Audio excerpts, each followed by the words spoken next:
Get Into Gate. This is episode 15. Cor-Ai. As we learned last week, there is no the in front of Cor-Ai. A.K.A. a few good Jafar.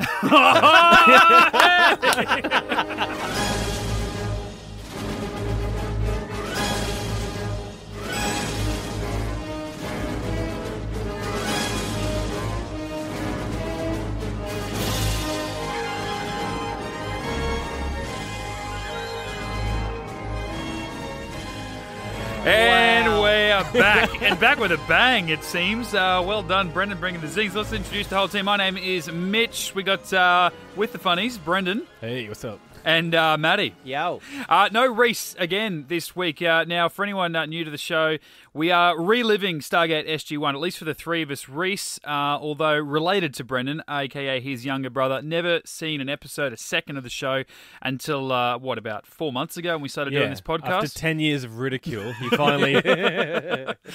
So we said, you know what, you watch it, we'll watch it with you, and we may as well, get in front of the black stick and talk about it, and talk about our thoughts. Maybe went a bit harsh on him last week, he certainly felt that way. The hashtag Team Brendan, gave you a bit, so I think he must have listened to us because he's not here again this week. No. Talking about in front of a black stick, that's probably where he is. In a different room. See, this is why this is why I'm scared not to show up to an episode, because I have no idea what you guys are going to say or where I actually am. He's actually watching a matinee of Matilda. Is he really? Oh, yeah. Nice. Yeah. Just the matinee performance. Well. Couldn't afford the... No, it's a 6 p.m. one, obviously. It's 10 to 5 on a Wednesday. Well, apparently it's amazing, guys. When are we going to hear that review, Mitch? Is that going up on the Get Into Geek, or...? Oh, yeah, Rhys, just start putting down a few notes, mate. You know what, we should text you now, get some video content, just live reactions. Maybe let's put it live on the Get Into Gate and Get Into Geek Facebook page, just a live reaction, just of Rhys. Yeah. Just of the lights flashing just on his like, face. Shia LaBeouf, when he did that live stream of him watching everything. I just want that of Rhys watching the stage production of Matilda. Getting up and clapping at the end. Do you think we can really Shia LaBeouf it up and maybe call Tim Minchin and co and get them to do Matilda backwards and make Rhys watch it that way? Look, if anyone can do it, it's Tim Minchin. The man's a phenom. A what? Phenom. Yep. I thought you said feature. Oh, right. I never heard. No, but I love how I tried to dumb down the word and that made me have to explain it more. I don't know if you guys watched that, but I dug that as a kid. And Tim Minchin... Matilda? Yeah. The movie. With Danny DeVito? Yeah. Loved that movie. Yeah, I still love that movie. Rhea Perlman playing his wife, his real-life wife, playing his movie wife. Brilliant. And Trunchbull in the play is actually played by a man. He's casting men in this. Yeah, right. What's his name? The director. Oh, I'm keen to see it. Yeah, I mean, I know we're talking Gate, but yeah, I actually would love to see that because although we read those books, in primary school and stuff, and the movie, awesome. Got the little chick from Mrs. Doubtfire, and then great supporting cast otherwise. Yeah, that movie still comes, I think, every Christmas. We'll probably see it in the next week or two. Yeah. It's a great film. Do you think it's a giveaway to anyone listening what we thought of this episode, given the fact that we're talking about Matilda, the stage production? Episode of what? Stargate. Oh, shit. Cor-Ai. It's like we gave it to Rhys about being there, but then we actually started talking about how we wanted Man, I to wish see I was it. at Matilda. And God forbid anyone listening to this overseas, as I know we have a few numbers that do so, there is actually a stage play of Matilda doing the rounds in Australia, and it's currently in our hometown. So a little bit of backstory we probably should have filled you in beforehand. Now, Cor-Ai, let's get into this as I do each and every week. Should we do what we've been doing, or at least what we did last week with a little extra flavour of Walter? Yes, definitely. We'll keep keep it that going. Okay. It makes it good. Okay. O'Neill and his team travel to Cartago while Teal'c is recognised as once having been head Jafar to the sinister Gould Apophis. He's arrested for murder and put on trial for his life. Can Walter save him? I love the way Mitch reads those like it's an old school radio play. Yeah. I think it's the only way to do it. Yeah, we need the piano in the background going da-da! Yeah. Like I said, Robert C. Cooper probably writes those blurbs, so you have to it's hard to make good, but you nailed it. Now speaking of writing, thanks, man. The credited writer of this episode, Tom J. Assel. I don't care if I mispronounce your last name because you're a horrible human being. I believe it's pronounced asshole. Just to give you an idea, this guy's other writing credits include the Matthew McConaughey classic "Failure to Launch," and that should have been the name of this. And the Get Smart reboot. What, the Steve Carell? Mm-hmm. I didn't mind that, actually. No. Yeah. I'm out. See I like I like Steve Carell. Yeah, I like Steve Carell. No too. one else could have done it. Yeah, of course you like Steve Carell. What's that? Can't hear you. I've turned your mic off. Sorry, what? I'm not turning it back on. Yeah, no, I guess. Fine! Well, don't yell, bro. The microphone's on. And Actually, also, I'm surprised that Matty's dissing this episode because I wrote down here, I thought we already know what Matty's going to say about this, and it's very Star Trekian in the way it's been written. Well, it's funny you mentioned that because I actually grabbed a bit of audio from this episode and then I grabbed a partnered piece of audio from Star Trek because, yeah, it was... Nailed it. It was a little Star Trekian in the way it was trying to bring up we all sort of take for granted our justice system, that it's, it's an impartial judge and all that sort of gear. Yeah. I think that's the best thing about this episode that I like. Yeah, but Daniel's take on it. But I feel like they really, really fell flat. Only because I've seen episodes of Star Trek that have covered it so much better. So have a listen to this. This is just the first part of, they go to the... I mean, we're jumping all over this, but, obviously, you've seen the episode. They go to the Cor-Ai. They're about to, put Teal'c on trial. And this is SG-1 sort of learning how their legal process works. I will now lead the Cor-Ai. Objection! Just taking all the drama out of it. Yeah. That's something we say back on Earth when... Never mind. You can't be the judge. That's not fair. Judge? Yeah, the guy who controls proceedings, decides what happens here. Why is it not fair? Because you're the son of the victim. Yes. Well, the judge has to be impartial. What does that mean? Impartiality would require someone who hasn't already formed an opinion about Teal'c's guilt or innocence. How could there be such a person? Anyone who has a mind has an opinion. Oh, zing. Your Honors. That's a good line. Yeah. I respectfully request that someone else be in control of this... What is it? Correct. Cor-Ai. Only the person who has suffered understands the pain which has been inflicted. Who else can fairly say what the punishment must be? Well, you could, for one. Anna will continue. Unbelievable. It's actually rather Talmudic. Only he who is wronged can forgive. Well, you can. So they touch on it there, but after that, it kind of just falls by the wayside. And then it becomes more about a Teal'c story and, should he come forward? Should he admit to it? And then there's the, Daniel then finds out more and then goes, well, Teal'c was actually doing the right thing, blah, blah, blah, blah, blah, blah. There's an episode of Star Trek Voyager, which we all know is my favourite Star Trek. Mitch, if you can play this for me, this is a very similar thing, talking about ethical law, but I feel like this just hits it so much more succinctly and in a way that we can relate to. I noticed some people convicted of murder, even terrible, premeditated murders, weren't executed. Some weren't punished at all. But you were sentenced to death. That's what the family wants. The family? After you're convicted, the family of the victim sentences you. Well, shouldn't you be sentenced by someone less partial, like a judge? Ekdovalek Gavadam. It's ancient Nigean. It means favor the victims. What if I stole your game board? What right would a judge have to assign a value to your loss? To him, it's just a game board. But to you, it might be a priceless family possession. And what if I murdered your child? I think I get your point. Ekdovalek Gavadam. What about the criminals that didn't serve any sentence at all? Some people prefer restitution to revenge. If a defendant is wealthy enough, he can negotiate a settlement with the victim's family. Oh, that doesn't seem fair. It's perfectly fair. Unless you're destitute. So to me, that kind of just hits it on the head more precisely, cleanly, in a better way to interpret it, and sort of then just leaves you to make your own decision about it. Yeah. Yeah. So I just... Different concepts too, I suppose. Well, no. Sort of. It's, Hanno, being the judge on this case of his Yeah, father that's who was true. killed by Teal'c. It's the similar sort of thing, is they have this in practice.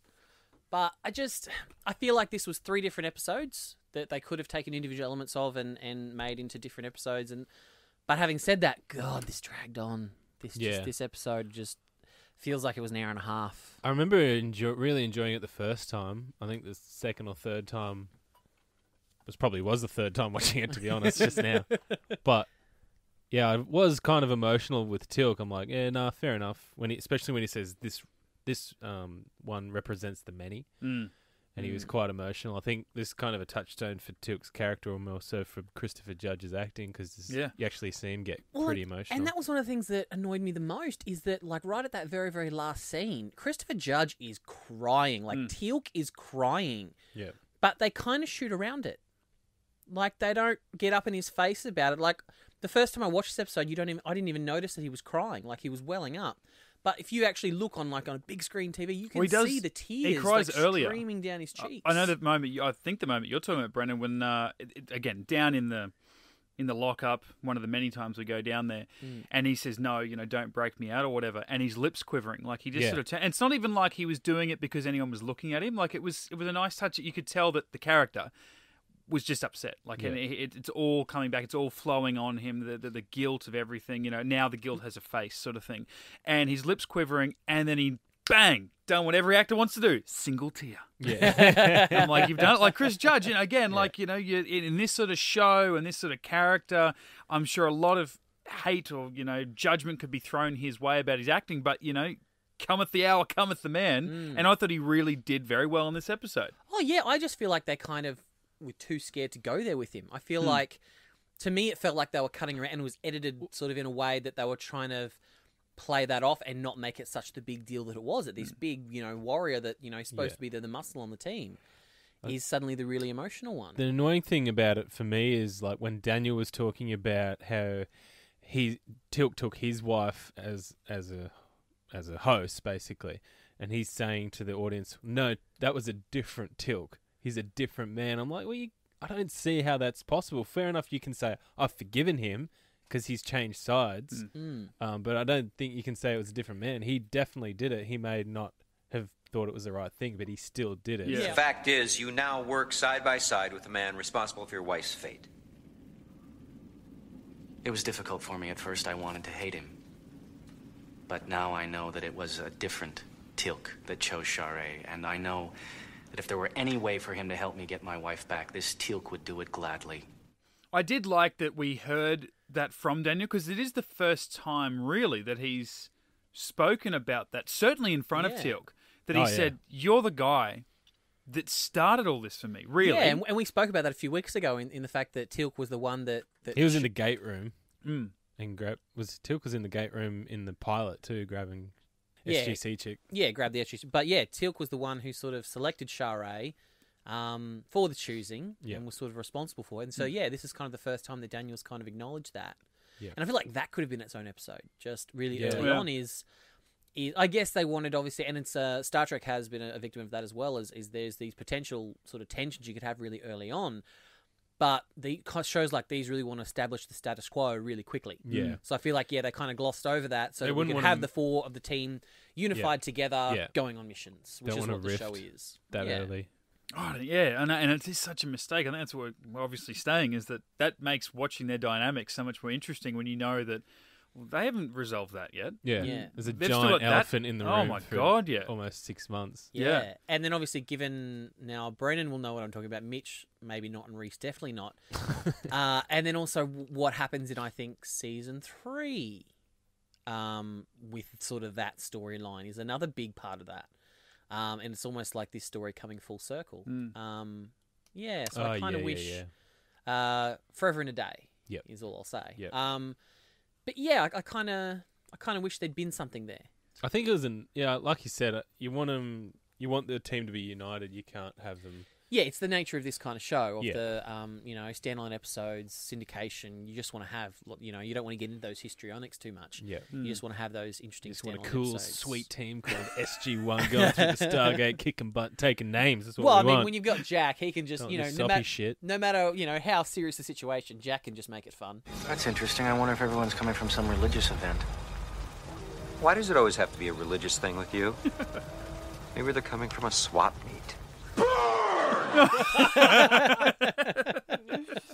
See, and I feel like I definitely like this episode more than you guys, and you say how long it felt. Testament against that for me, at least. I watched this last night very, very late when I put this on. So unlike you, Mitchell. Yes, thank you. And I managed to not fall asleep, which is also so unlike me. But what else were you doing at the time? Because we always know it's 80-20 with you. So what was the other? So is that why we didn't record yesterday? And, nothing else. Strangely, I actually thought about taking the DVD into another room so that I could, do stuff and rearrange the room or something. You would have been doodling. Yeah. Something. Wouldn't have been. Wait, hold on now. I got some shit thrown at me last week for some of the phrases that I said. You've just said you want to take meant a wanking DVD when I into said that. another room and do stuff, and you said doodling, and no one said squat. I said go in there and rearrange some things. Before that, you said go in the other room and Who do other rearranges stuff. their dick? This is a biased room, goddammit. Anyway, so it didn't feel that much of a drag for me, but either way, it definitely started off on a high for me because one problem I've had with Teal'c, maybe not the last 2 weeks, but certainly probably, I guess, the 4 or 5 leading up to that, was the fact that he had a secret of some description that he'd clearly been hiding for a long while and only decided to tell everybody maybe 10 minutes after it was, too late sort of thing. Yeah. And this episode, they pop out of the gate. They're right there in the middle. I mean, I get that they say that the communities and the civilizations tend to treat the Stargate as some kind of, religious artifact or something to be praised or even feared. But either way, they tend to have their colonies around it or near it. This thing literally, like, there were people's beds about 8 feet away from this thing. They had like, baskets of fruit and vegetables literally touching the pedestal the gate is on. Yeah. But the whole premise of this is when the gate activates is they run and hide in their tunnels. Really? I mean, okay, we didn't know that at that point, but so as it starts, they walk out and they're looking around going, I wonder where everyone is. And Teal'c goes, I've been here before. Like, he told them the truth straight away. Didn't go out and say, okay, this is everything that happened, but it was like, look, I've been here before. Oh, really? What's going on? Forgive him for not remembering because absolutely. Nothing stands out as like, wow, this place again. Yeah, exactly. Certainly from what we've in seen. World, there would have been a briefing prior to on the mission. He would have seen the symbols. Yeah. And we've seen in the past, he goes, I recognise these symbols. So he's clearly not even recognised the symbols of this planet. Yeah. It's just been sort of a nothing planet. And it's not until he's actually, stepped through the gate that he's gone, oh yeah, I've been here before. And it's interesting, when they come out there because he goes, the Gould visit regularly here. It's one of their favourite place to harvest hosts. I'm like, really? Oh. Yeah, can I? Why? Okay, that's where Daniel goes, well, they're human beings, not Brussels sprouts. See, I missed that. I now that you say that, I remember that line of dialogue.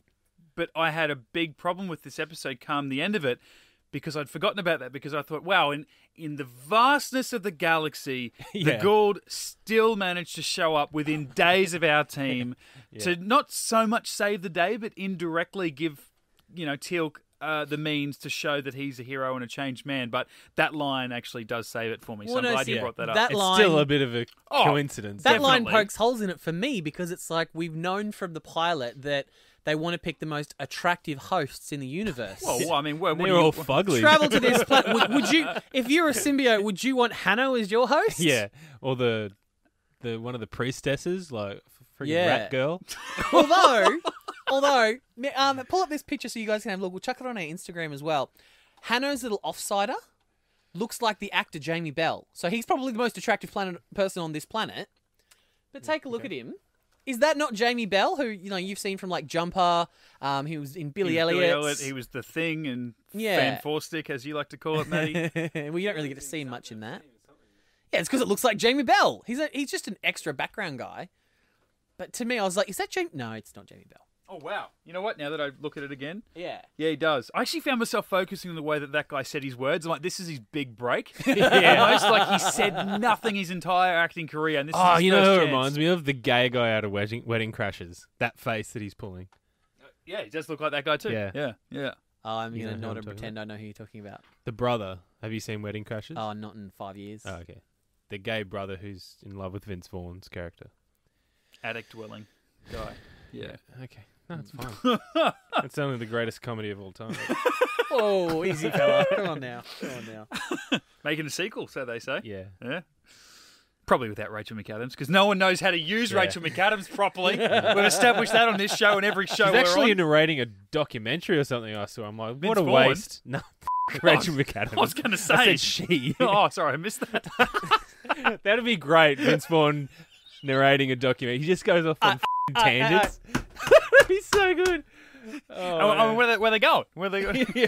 There's the beaver, and he's just, oh man, I remember the one time I had a beaver and just go off on a weird tangent.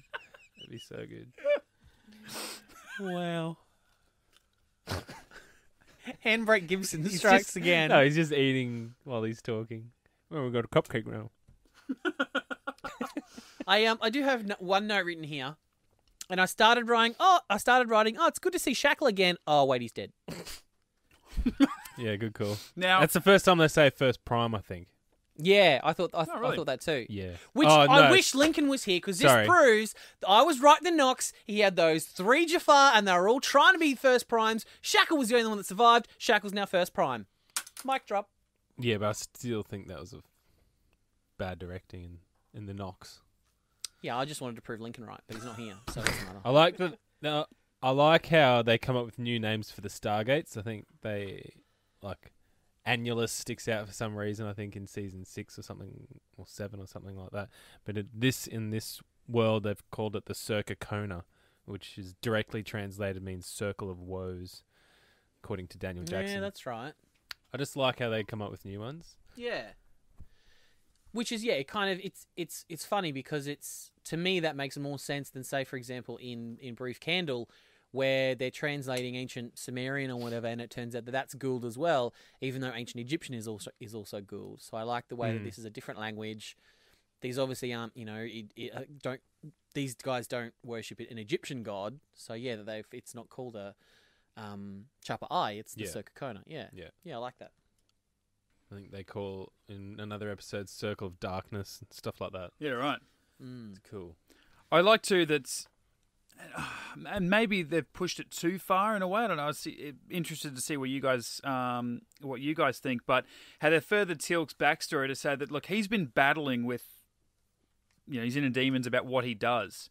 Not just for the last couple of years until SG-1 got there, for like clearly 20, if this guy ages and, the years run the same way, blah, blah, blah, as regular humans. For like, 20 or 30 years, he's been at least doubting the instruction of Apophis, and wrestling with, okay, maybe if I do this, I'm doing it the best way possible, as we learn come the end of this episode. In the long run, it's not a good thing, but in the immediacy, it's sort of the best possible outcome for this situation or whatever, and that come time that SG-1 meet him in the pilot episode, he was like, okay, finally I've got someone who I think, as he said, many have said what you said before, you're the first one that I believe that can actually do it. So do you think it's too long that he's conveniently just been what he was, as far as we learned in this story, 30 years ago to an hour before he meets SG-1, he's been pretty much in the same inner battle? Or that's does interesting. that sound about right? I never really thought about that, how long that had been. Like, it's obvious now that you say it, that kid, he was a kid when he went there and he was the first prime of Apophis, and then now, I never really thought about it. It probably was at least 15, 20 years, right, since he'd been there, but he still remembers it, probably from killing his old man. Yeah. But, yeah, that'd be horrible, and then that's only one instance, so he would be... And like he said too, he sort of had a real dark teaser. He said, I've done this, I've done far worse things. He's like, shit, man, have you thrown children into a hut and lit it on fire and shit? Like, what have you done? Like, obviously a point blank shot, killing a cripple sort of thing, like, it's bad, but really, like... on the scale, yeah. No, but like, we see people get shot with a staff weapon all the time. Like, we see that happen all the time when he goes, no, I've done far worse stuff and just murder people point blank. No doubt there's like a fan film out there somewhere where it's the scene from Star Wars where Anakin goes back to the Sand People and just massacres the entire village. Yeah. But it's Teal'c with a staff weapon. Which, mind you, could have been the best scene ever, but they just decided to cut it after it killed 2 people. Yeah. And that's what I mean. This episode was an interesting premise in that I think it had to exist. They had to arrive on a planet somewhere where someone recognise Teal'c from all the horrible things he's done, even though, most of the time we see him in the never past. happens again. He just happens to. It happens to be one of the planets where he opens up his little serpent heads. Yeah. So they can recognise him. So he can really take aim at that cripple. Yeah. So yeah, I think it's a story that had to be told. I just think it was done poorly, and it could have been. Even I think what is it, season 3 or season 4, Double Jeopardy, I think touches on Teal'c's past in a better way than this one does. One thing I did really like, because when I think about this show, it's an American team made up of American military personnel for the most part. They go to foreign lands, foreign worlds, and they basically change them so that they live by the American ideologies, whether it be the way that you treat women or freedom. Yeah. And so that's how I like to look at the show. It's family friendly, a syndication sort of show. So they never go too far with it all, but they just sort of fix little problems wherever they tend to go, while trying to live in the means of the boundaries of the civilization, whatever. But still, that's how I sort of look at this show in a little fun light. And then Hammond at one stage, when O'Neill was there pleading with him, we've got to go back there and take everything we've got and just throw firepower at them without using it until they go, yep, okay, we'll give you Teal'c back. We need to bomb some liberty into these people.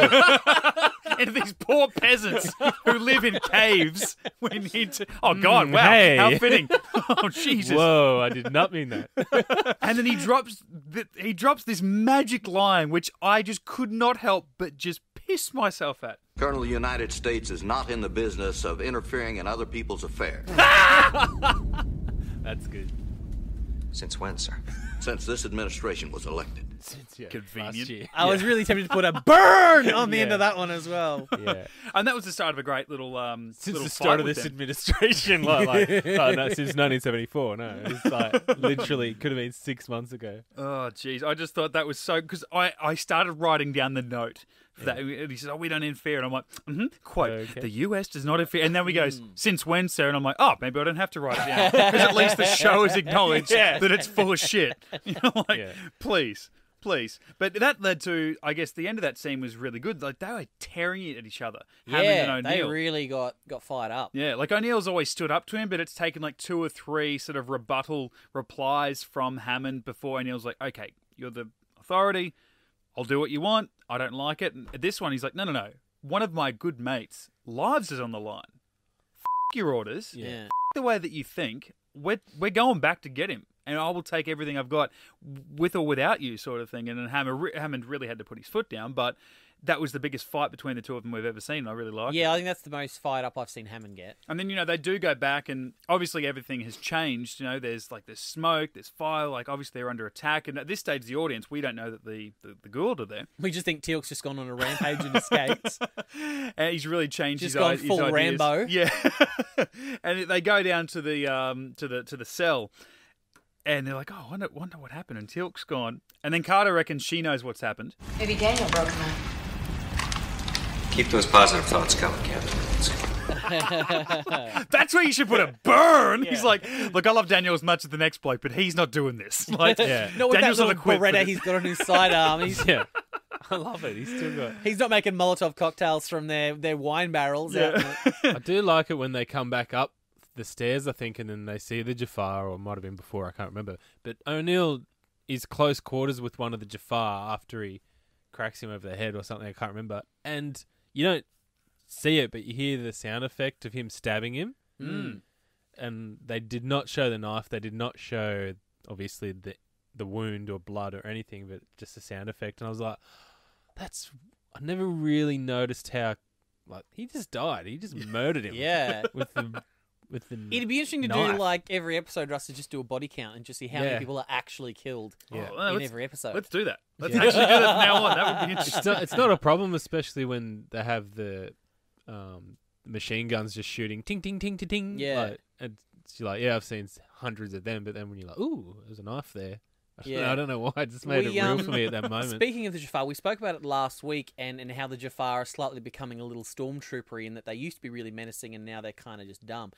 To me, this is the episode that really cemented it. I think it might have been in the flashbacks they're about to Teal'c's about to execute Hanno's father, and the Jafar are there, like, pushing all the crowds back and just trying to the crowds are pushing against the Jafar. It's like the whole point of the Jafar is they're supposed to be feared. They're not crowd control. Yeah, and they're kind of just, $4.99 a minute security, out the front of a club holding these crowds back, and then little child Hanno sort of runs out in between them, and I'm just like, it just makes the Jafar look really dumb and not as imposing and scary as they have been in the past. Yeah. The fact that these crowds would actually push against a Jafar with a giant metal serpent head, trying to get past him to save an old man with a crutch. Yeah. See, when you teased that last week, and I went into watching this episode looking for what you might have meant, and obviously the classic, thing we throw at a stormtrooper is that they can't hit anything when they fire.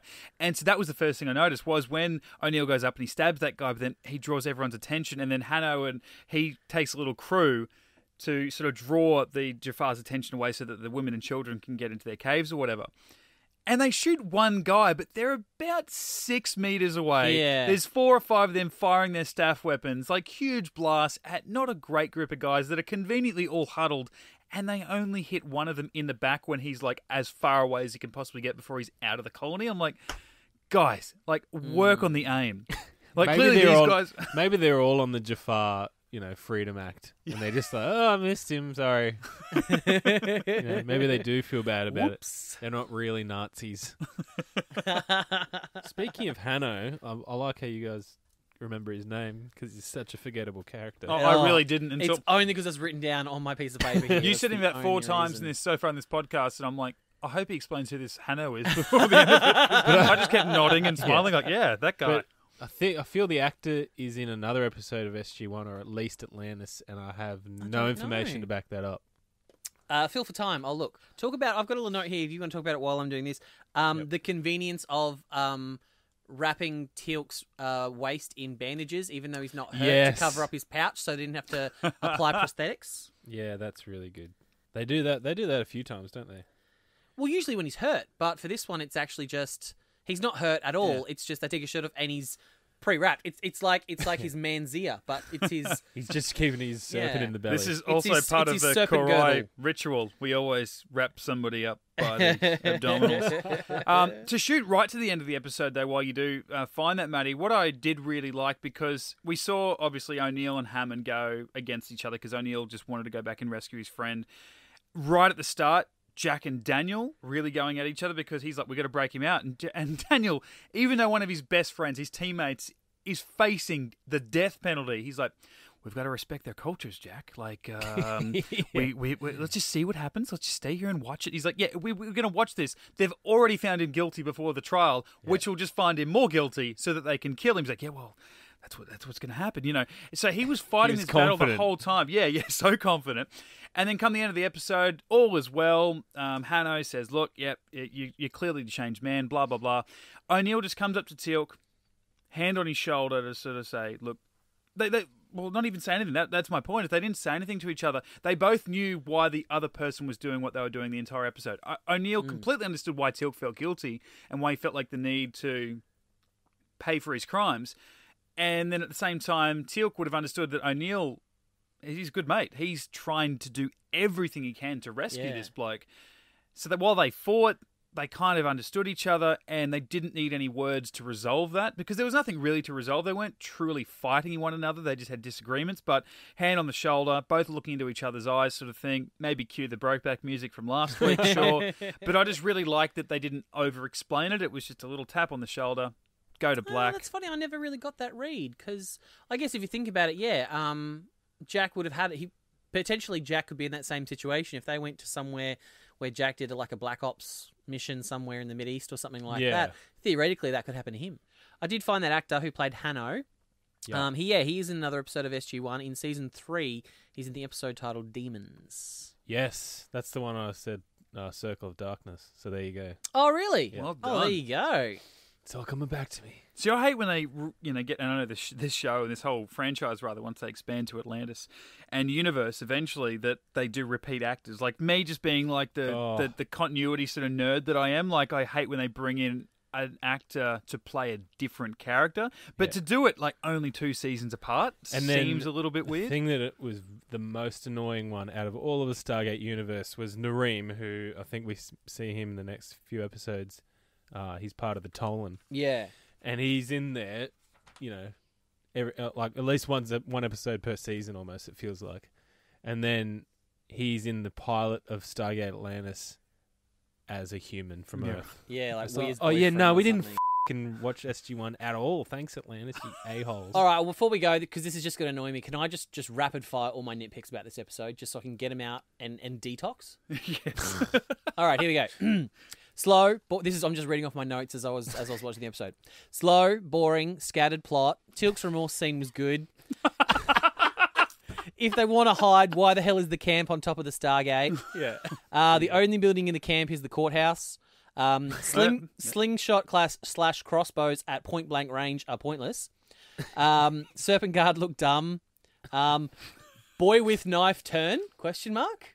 Right at the end, they give that kid the knife. Yeah. Oh, yeah. Because he's going to do something bad, and then out of nowhere, he turns and cuts Teal'c's rope. Yeah, No, yeah, well, it cause doesn't even. Because he's Hannah, Oh, yeah, whatever his gives it name says, he goes, I still want, whoever's left, I still want Teal'c to die. Let them f***ing know. I'm like, dude, he's 12. You can't put that on him. And was that even his Gives child? him the Like, knife. or did he just find some random kid? That was was like random. a towns kid. Yeah. That was the next door neighbour kid. Yeah. If I die, make sure he's dead too.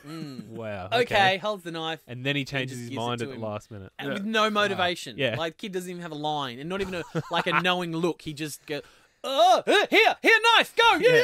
Good choice. Oh, yeah. It worked out well. Worked wonders for them. All right, well, I think I've detoxed. I think I've got it all out. I've purged. And now I'm ready for next week. Oh, next week, what do we got? Enigma. Yeah. Okay. Edward Nigma. I forgot how good next week's episode ends. Rhys better be here for next week. I forgot everything about it. So, Rhys, you and I, let's do this together, brother. Let's watch it like it's the first time because, I mean, for you it is, and for me it may as well be. So, Enigma, just looking out, Catherine Powers writes this one, boys. Woo! Never Robert C. Cooper. It's back to that saucy lady that we like from season 1. All right, so let's... I hope she never listens to this. God. We love you, Catherine. We do but love you.